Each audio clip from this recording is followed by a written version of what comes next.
నమస్కారం. గోపాల సాముద్రికం వీక్షకులకు నమస్కారం. మనం గోపాల సాముద్రిక శాస్త్రం అధ్యయనంలో భాగంగా అనేక విషయాలు తెలుసుకుంటున్నాం. వీక్షకులు ఈ విషయాలను సావధానంగా విని ఈ ఛానల్ని సబ్స్క్రైబ్ చేసుకుని షేర్ చేస్తూ లైక్ చేస్తూ మీరు మీ అభిప్రాయాలను కామెంట్ చేసినప్పుడు మరికొన్ని విషయాలు మనం ఇంకా చక్కగా విశదీకరించడానికి అవకాశం ఉంటుంది. సావధానంగా వినండి. దీంట్లో భాగంగా అదృష్ట రేఖ గురించి అనేక విషయాలు మనం తెలుసుకుంటూ, అదృష్ట రేఖ మీద ఇతర ఇన్ఫ్లుయెన్స్ లైన్స్ వాటి యొక్క ప్రభావము, ఇతర గ్రహస్థానాల్లో ఉండేటువంటి గుర్తుల యొక్క ప్రభావం గురించి మనం ఇప్పుడు చర్చించుకుంటూ, ఇప్పుడు ఇంకొక విషయాన్ని మనం తెలుసుకుందాము. కొంతమంది చేతుల్లో ఈ అదృష్ట రేఖ చాలా స్పష్టంగా ఉన్నా బుధస్థానములో ఉండేటువంటి ఒక గ్రిల్ వంటి గుర్తు నుండి ఒక పలుకుబడి రేఖ, ఒక క్రాస్ లైన్ దీంట్లో మిళితమై వచ్చి అదృష్ట రేఖను ఖండించిన, అదృష్ట రేఖను క్రాస్గా ఎక్కడ ఖండించినా సరే అది ఒక దురదృష్టాన్ని, అటువంటి వయసు సందర్భంలో ఆ వయసులో ధనము, సంపద, ఆర్థిక నష్టాలని, యోగ్యతను కోల్పోవటాన్ని సూచిస్తుంది. అయితే ఇక్కడ బుధస్థానము ప్రధానంగా శాస్త్ర సాంకేతిక రంగాలకి, ముఖ్యంగా వ్యాపారానికి సూచన. ఇటువంటి గుర్తు కలిగినటువంటి వ్యక్తులు వ్యాపారంలో వారి యొక్క కుతంత్రాలతోటి, కుయుక్తులతోటి భాగస్వాముల్ని ఆటంకపరుస్తూ, అంటే ఇక్కడ వ్యక్తిగతమైనటువంటిది కనుక ఇది, అంటే వీరి యొక్క భాగస్వాములు వలలో, మాయలో, కుతంత్రాల్లో వీరు ఇన్వాల్వ్ అవుతూ, ఈ గుర్తు ఉన్నటువంటి వాళ్ళు వారితోటి కలిసి వ్యాపారంలో కుతంత్రాలతోటి చేయాలనేటువంటి, మోసం చేయాలనేటువంటి భావన కలిగి ఉంటారు.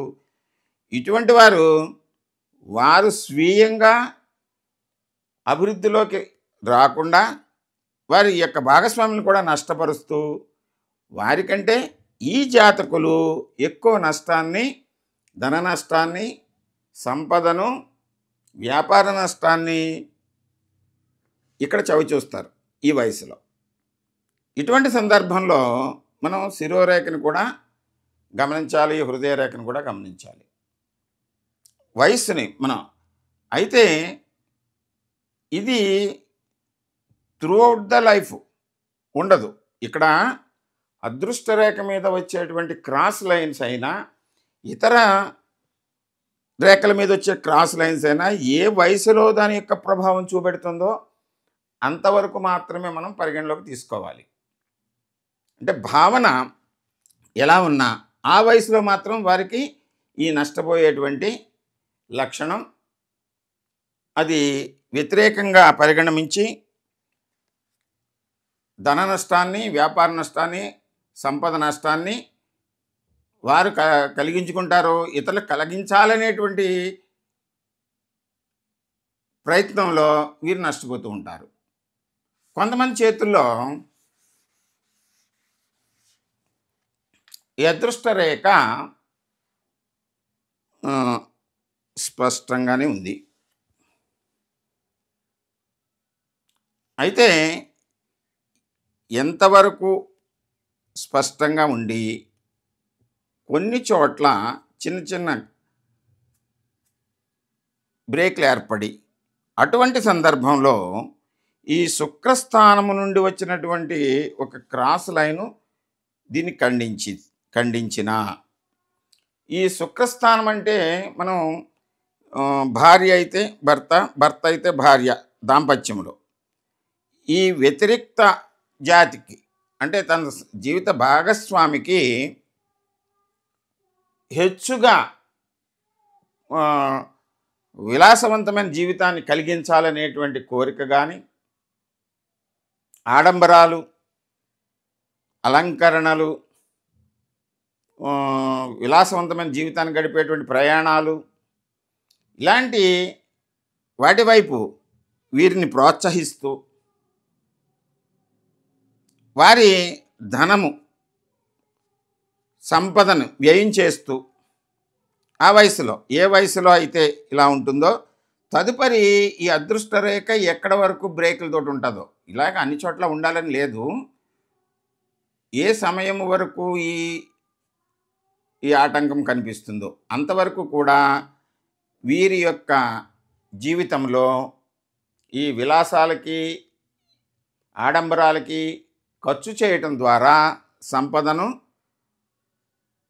కోల్పోయి ధన నష్టాన్ని, ధన వ్యయాన్ని, ఇతరుల చేత అవమానాల్ని భరించవలసినటువంటి ఆవశ్యకత ఏర్పడుతుంది.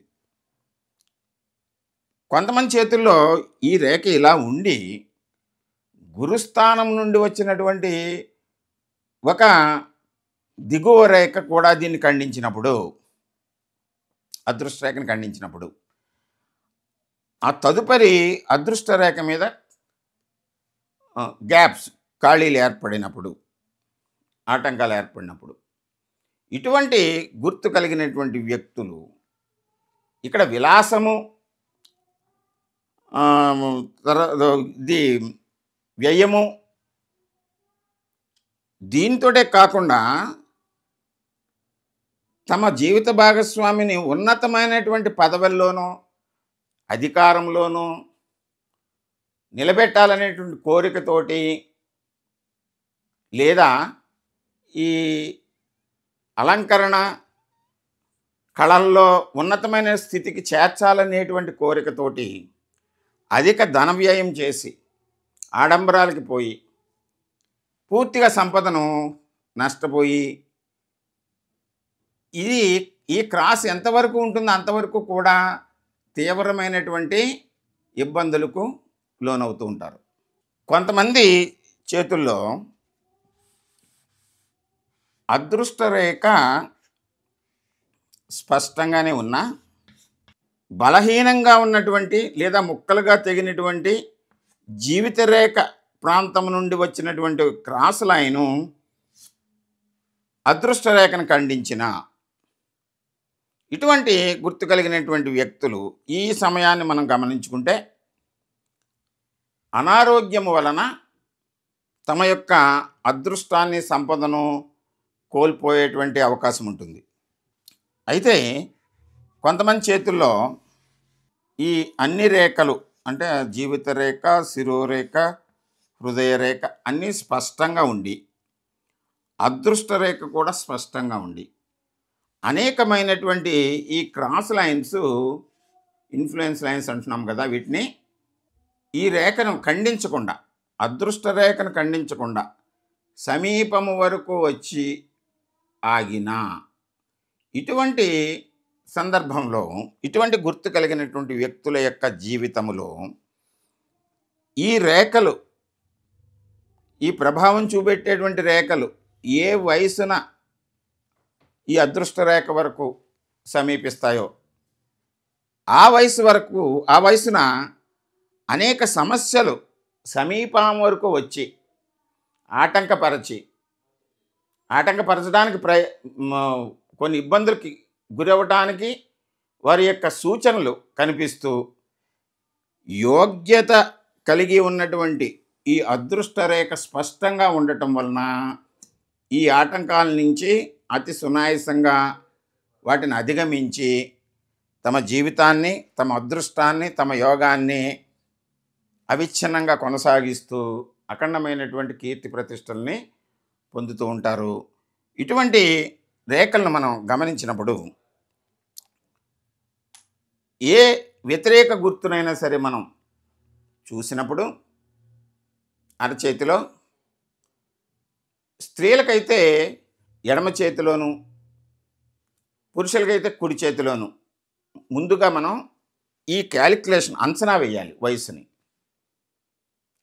తదుపరి రెండవ చేతిలో కూడా, అంటే పురుషులకైతే ఎడమ చేతిలోను, స్త్రీలకైతే కుడి చేతిలోను కూడా సమానమైనటువంటి ఈ గుర్తులు, రేఖలు ఒకే వయసున రెండు చేతుల్లో కూడా స్పష్టంగా కనిపిస్తాయి మనకి.